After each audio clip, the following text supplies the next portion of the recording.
ಎಲ್ರಿಗೂ ನಮಸ್ತೆ. ಭಾವನಾ ಆರ್ ಗೌಡ ಮಾತಾಡ್ತಾ ಇದ್ದೀನಿ. ಹಿಂದೂ ಧರ್ಮ ಅಂದ್ರೆ ಏನು? ಹಿಂದೂ ಧರ್ಮಕ್ಕೆ ಹೆಸರೇ ಇರ್ಲಿಲ್ವಂತೆ, ಅದನ್ನ ಕೊಟ್ಟಿದ್ದು ಕೂಡ ವಿದೇಶಿಯರೇ ಅಂತ ಬುದ್ಧಿಜೀವಿಗಳು ಪ್ರಶ್ನೆ ಕೇಳ್ತಾರಲ್ವಾ, ಅವರಿಗೆ ಸಮಂಜಸವಾದ ಉತ್ತರವನ್ನ ಕೊಡ್ಲೇಬೇಕಲ್ವಾ. ಹಿಂದೂ ಧರ್ಮದ ನಿಜವಾದ ಹೆಸರು ಸನಾತನ ಧರ್ಮ. ಈ ಹಿಂದೂ ಅನ್ನೋ ಹೆಸರು ಯಾಕೆ ಪ್ರಾಚೀನ ಪರ್ಷಿಯನ್ನರು ಕೊಟ್ರು ಅನ್ನೋದನ್ನ ತಿಳ್ಕೊಳ್ಬೇಕು ಅಂದ್ರೆ ಈ ಸನಾತನ ಧರ್ಮವನ್ನ ನಾವು ಅರ್ಥ ಮಾಡ್ಕೊಳ್ಬೇಕು.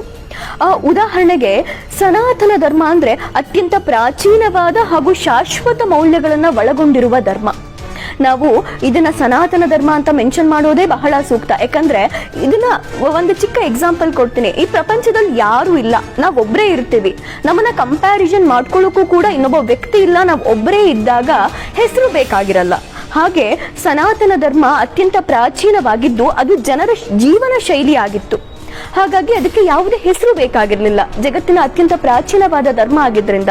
ಆದ್ರೆ ಬರ್ತಾ ಬರ್ತಾ ಹೇಗಾಯ್ತು, ಧರ್ಮಗಳ ಸಂಖ್ಯೆ ಜಾಸ್ತಿ ಆದಾಗ ಪ್ರಾಚೀನ ಪರ್ಷಿಯನ್ನರು ಹೆಸರು ಕೊಟ್ಟರು. ಯಾವ ರೀತಿ?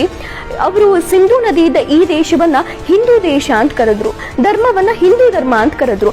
ಅವರ ಬಾಯಲ್ಲಿ ಸಕಾರದ ಬದಲು ಹಕಾರವನ್ನ ಹೇಳ್ತಾ ಇದ್ರು, ಸಿಂಧು ಹಿಂದೂ ಆಯ್ತು.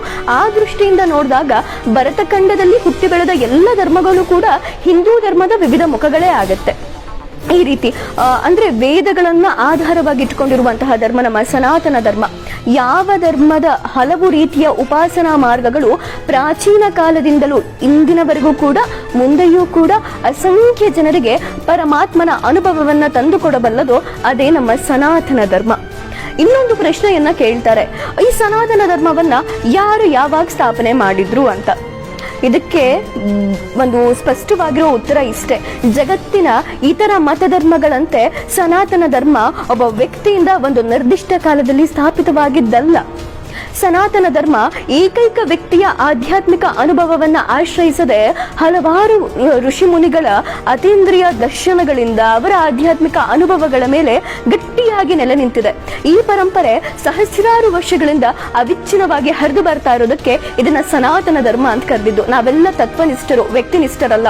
ಒಬ್ಬ ವ್ಯಕ್ತಿಯ ಮೇಲೆ, ಒಂದು ಸ್ಥಳದ ಮೇಲೆ, ಒಂದು ಪುಸ್ತಕದ ಮೇಲೆ ಸನಾತನ ಧರ್ಮ ಅವಲಂಬಿತವಾಗಿ ನಿಂತಿಲ್ಲ, ಜನರ ಜೀವನ ಶೈಲಿ ಇದು. ಹಾಗೆ ಇನ್ನೊಂದು ಪ್ರಶ್ನೆ ಇದೆ, ಸನಾತನ ಧರ್ಮದ ಮೂಲ ಗ್ರಂಥ ಯಾವುದು ಅಂತ. ಇದ್ರ ಕುರಿತು ನಾನು ಮುಂದಿನ ಸರಣಿಯಲ್ಲಿ ತಿಳಿಸ್ತೀನಿ. ವಂದೇ ಭಾರತ ಮಾತರಂ.